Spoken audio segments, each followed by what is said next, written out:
She was born with autism, yet she possessed an extraordinary gift far beyond ordinary people. A textbook with tens of thousands of words, she only needed one glance to memorize it word for word. And just by taking a quick look at a man's tie, she could instantly tell how many dots were printed on it. 267.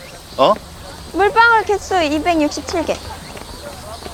But what amazed people the most was her hearing. Even sounds coming from dozens of meters away could be heard by her with crystal clarity. However, such a superhuman ability also came with its flaws. For those living with autism, it's almost impossible to clearly distinguish emotions like joy, anger, sorrow, or happiness. They can only rely on subtle facial microexpressions to guess what someone might be feeling. So, during the trial, the lawyer presented a photo in court and asked the girl to identify the emotions of the person in the picture. 웃는 표정이요.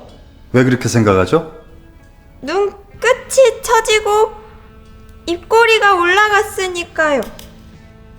이건 무슨 표정이죠? 슬픈 표정이요. 왜 그렇게 생각합니까? 눈 사이가 가깝고 입꼬리가 내려갔으니까요. Sensing the limits of her ability, the sharp-minded lawyer quickly showed a distorted photo that contained both happiness and sadness at the same time. The gifted girl was left speechless, completely unable to tell which emotion it was. In fact, the girl never wanted to become a witness. It all began because she accidentally witnessed a brutal murder 2 weeks earlier. One night while Ji-woo was playing a game on her tablet, she suddenly heard a loud noise from outside her window. Curious, she went to open it, only to witness something shocking across the building: a man with a plastic bag over his head, struggling desperately, while the woman behind him, his housekeeper, seemed to be the one doing it. Because of her autism and the fact that it was her first time seeing something so terrifying, Ji-woo was completely overwhelmed. The clearer the sound became, the more she started hitting her own head in panic. Luckily, her parents rushed into the room just in time, helping her calm down little by little. The next morning, before the sun had fully risen, the police received a report about the old man's death. They quickly arrested the housekeeper. A few days later, at a law firm in Seoul, the senior attorney Bae Young-woo was rehearsing a testimony with his client. Watching their awkward exchange, the young lawyer Sun-ho couldn't help but laugh. Clearly, he had better lines that could win the case, and his clever answers impressed everyone in the room. Recognizing Sun-ho's remarkable skill, Bae Young-woo decided to give him a chance, assigning him to defend the housekeeper in the maid kills employer case from 2 days ago. Since the case involved a 15-year-old autistic witness and had already drawn huge media attention, it was the perfect opportunity. If Sun-ho could win, both the firm's reputation and his own career would skyrocket. Wearing the expensive suit and leather shoes gifted by Bae Young-woo, Sun-ho was filled with confidence and motivation. The next morning, Sun-ho went to the detention center to question the housekeeper. The moment she saw him, she clung to him like a lifeline and began explaining everything. That night, she heard some noises coming from her employer's room. Out of concern, she went inside to check, but to her surprise, she found that his head was tightly wrapped in a plastic bag. Panicking, she rushed forward to help, but he forcefully pushed her away. While trying to stop him, the clothes rack accidentally hit the window, shattering the glass into pieces. Maybe his will to die was so strong that he unleashed incredible strength. She ran to the living room to get a pair of scissors to cut open the bag, but when she came back, he was already lying lifeless on the floor.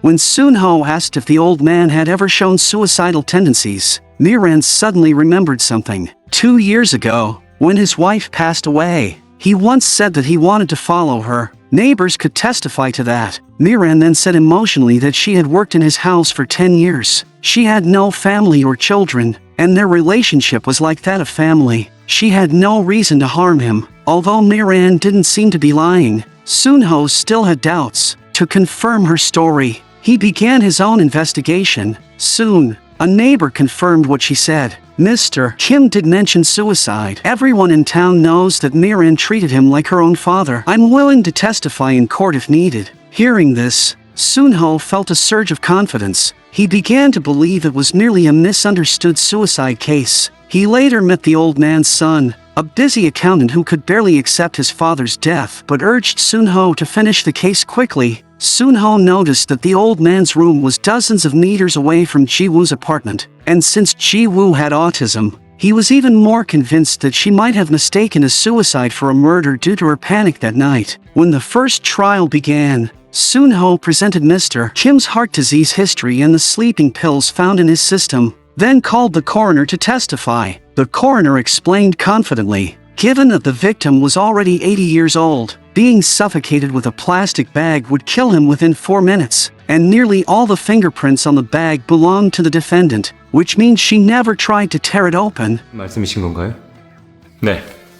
피고인 오미란 씨는 신체 건강한 40대 초반의 여성입니다. 반면 사망자 김문택 씨는 50kg이 채 안 되는 기력 없는 80대 노인이었고요. 저 체격의 43세 여성이 팔순 노인의 저항 때문에 4분 동안이나 비닐봉지를 찢지 못했다.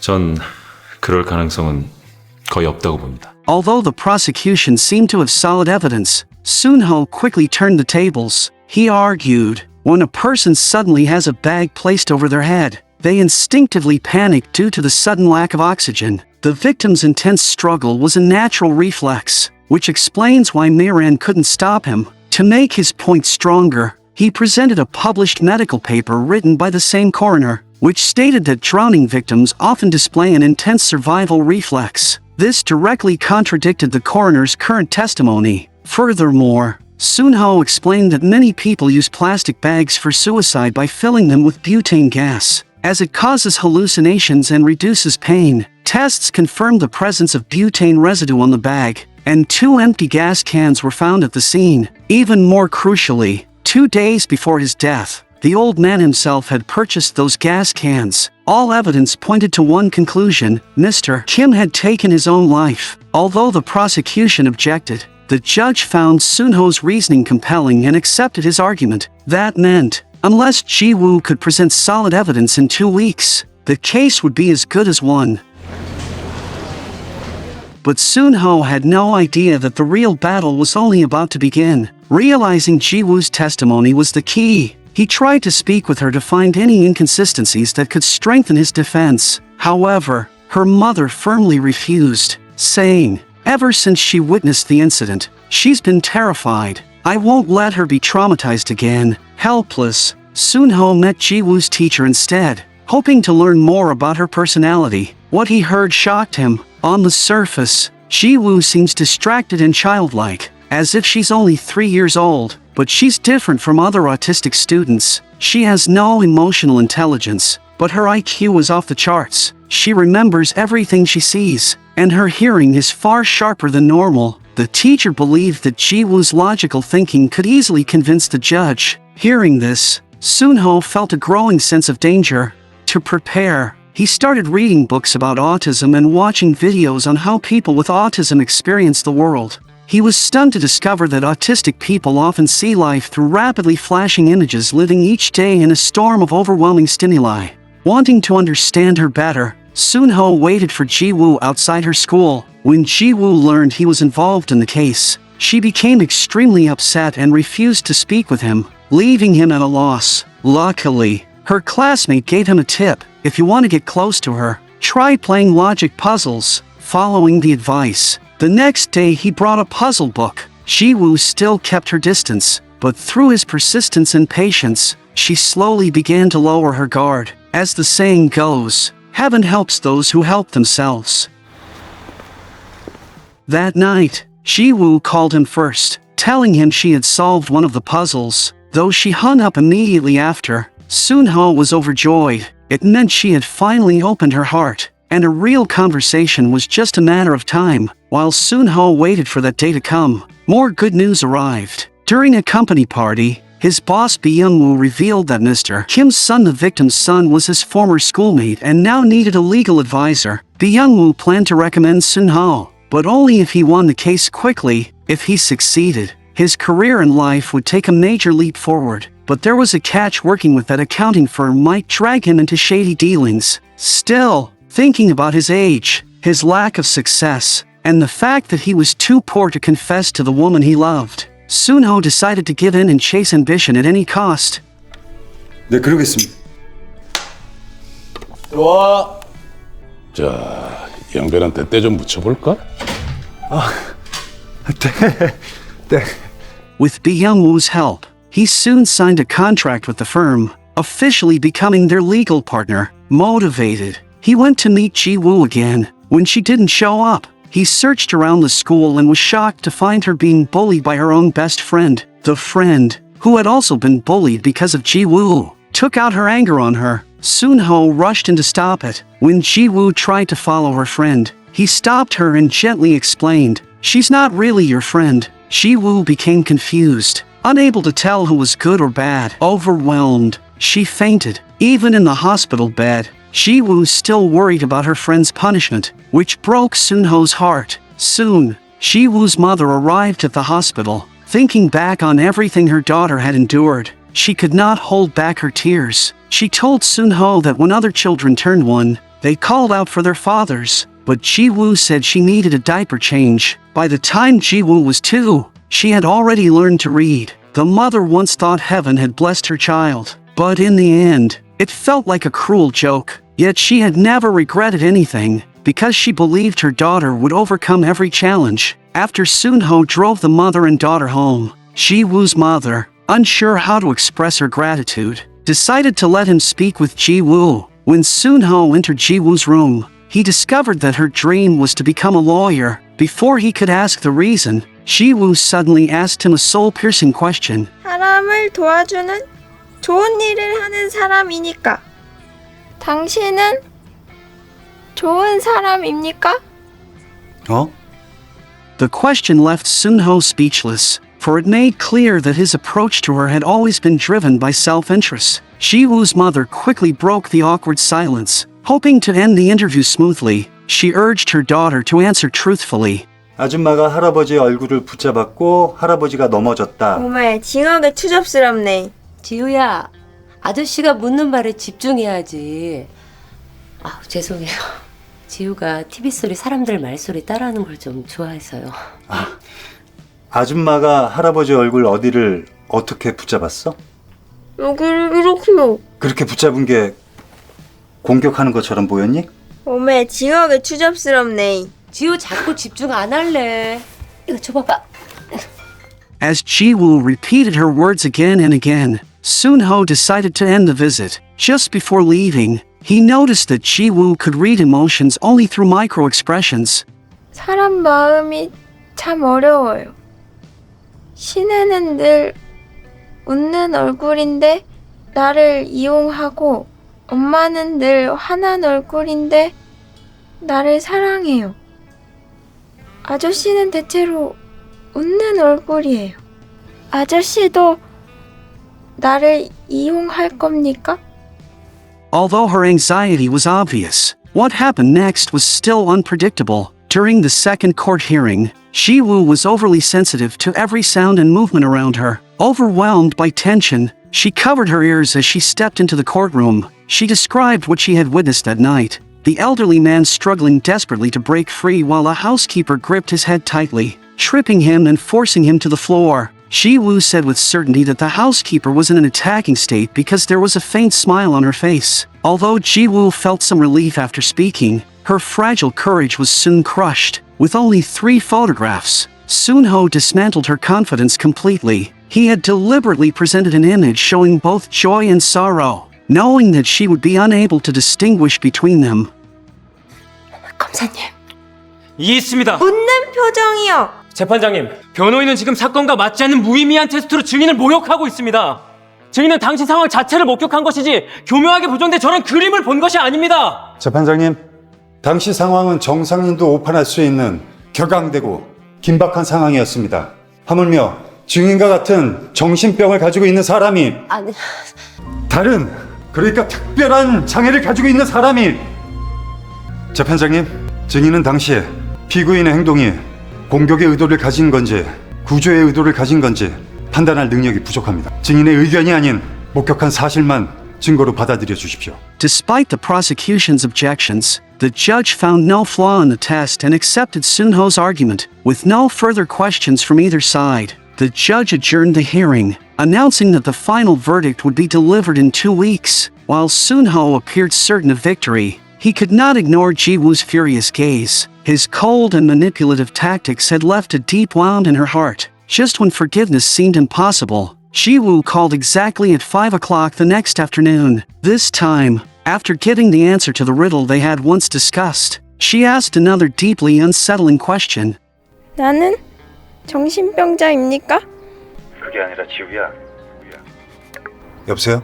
Feeling a heavy sense of guilt, Soon-ho decided to visit her to apologize, but Ji-woo's mother refused to allow it, saying that if not for his remarks in court, Ji-woo would never have fallen into such self-doubt. When the day of judgment arrived, the judge reviewed both sides' arguments and all submitted evidence. Based on the jury's recommendation, the court concluded that Miran was not guilty and ordered her immediate release. As Soon-ho thought the case had finally ended, he noticed something unsettling. Miran was smiling, and following her gaze, he saw Man-ho showing the same smug grin. Suspicion filled Soon-ho's mind. There had to be a hidden truth behind the case. When he later arrived at the detention center to collect Miran, his doubts only deepened. 검찰이 바로 항소를 결정했어요. 내 징하게 추접스럽네. 몸에 징하게 추접스럽네. 한 개 더 겁 안 나요. 나는 변호사님이 계신게요. 이제 뭐 하실 거예요? 우리 아들 만나러 가야지요. 가족이 없다고 하지 않으셨나요?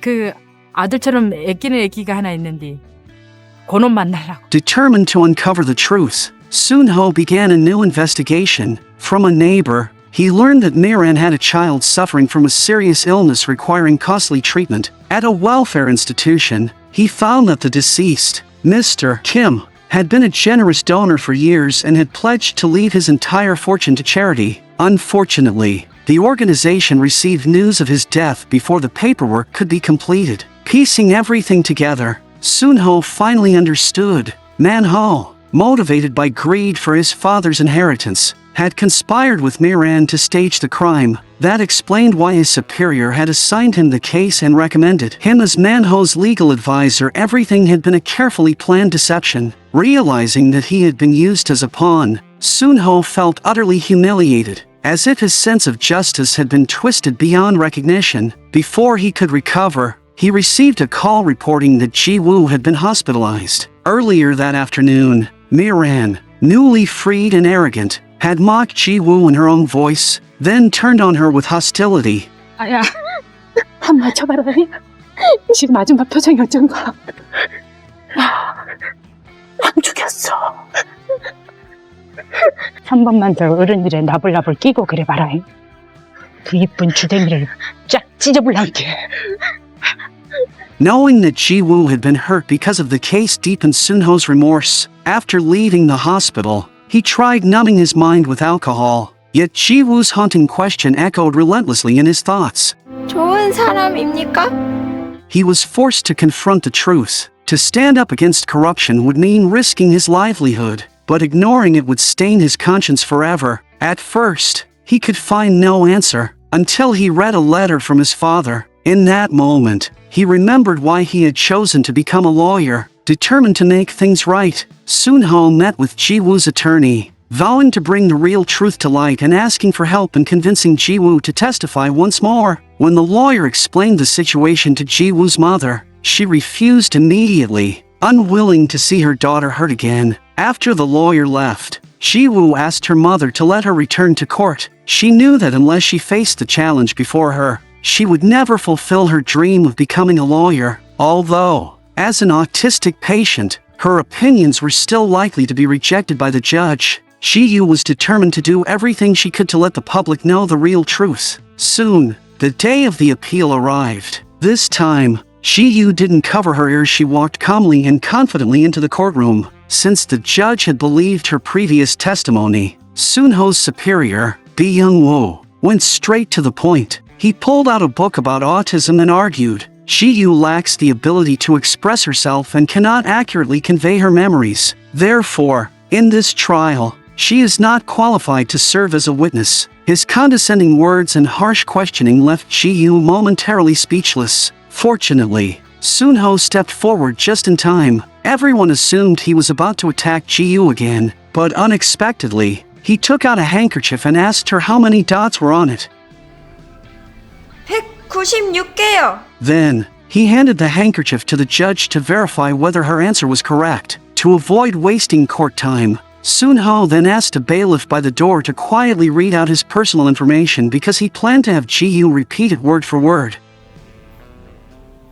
서울고등법원 보안관리대 소속 법정 경위 김영훈. 맞습니까? 아, 예, 맞습니다. Her answer shocked everyone in the courtroom. Soon-ho immediately presented a research paper, explaining, although Ji-yu suffers from severe autism, she has been gifted with remarkable abilities. These academic reports serve as evidence. By now, the young Woo realized something was wrong, but Soon-ho wasn't about to stop, because next Ji-yu would use her extraordinary hearing to completely reconstruct the truth behind the murder case. 아까 손수건에 물방울 숫자를 맞췄죠? 그럼 사건이 일어나던 날 오미란 씨가 했던 말을 기억하나요? 네. 오미란 씨가 했던 말은 몇 글자죠? 108글자입니다. 기후 답이 맞는지 확인해볼까? 증인, 오미란 씨가 했던 말을 그대로 말해주시겠습니까? 저기 속기하시는 분이 계시니까 나중에 우리가 몇 글자인지 세어볼 수 있을 거예요. 영순호! 징하게 추접스럽네. 징하게 추접스럽네. 얼마나 더 살겠다고 이리 용을 쓰요. 당신 하나 죽으면 당신 새끼 내 새끼 다 삼게. 그냥 좋게 가시오. 기분 좀 있으면 차라리 나야지.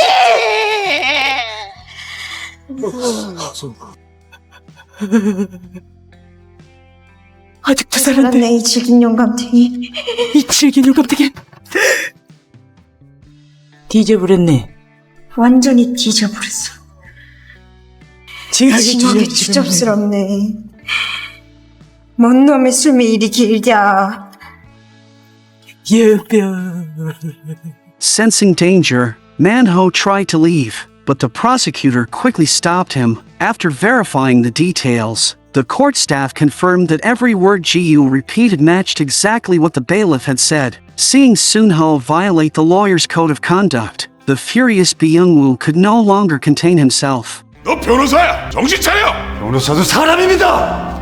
But even at the risk of losing his career, Soon-ho stood firm in his decision. Unable to stop Soon-ho's betrayal, Byung-woo rushed forward to threaten the judge, only to be escorted out by the bailiffs. Soon-ho then turned to Miran, urging her to confess to her crime. I'll help you fight for a reduced sentence. 아드님, 빨리 보셔야죠. 오미란 씨, 누가 살해를 지시했습니까? Under immense pressure, Miran slowly turned to look at Man-ho. When the name of the mastermind was finally revealed, the police immediately arrested Man-ho in the courtroom. With the truth at last brought to light, Soon-ho sincerely thanked Ji-yu for her courage. In the final scene, Soon-ho attended Ji-yu's birthday party. Ji-yu told him that she had started attending a special school. Everyone there is kind of weird, she said, but I actually like it. I don't have to pretend to be normal anymore. Hearing that her life was finally back on track, Soon-ho gave her a present and said, from now on, I might not have as much time to play guessing games with you. Then he stood up to leave. Ji-yu hesitated, not knowing how to express her gratitude. But in that quiet moment, she lowered her head and glanced at her phone. It was her own way of saying thank you. 5시라서 전화했어요. 양순호 아저씨는 좋은 사람입니다. 아저씨가 좋은 사람 되도록 노력해볼게. 진짜 간다. 안녕.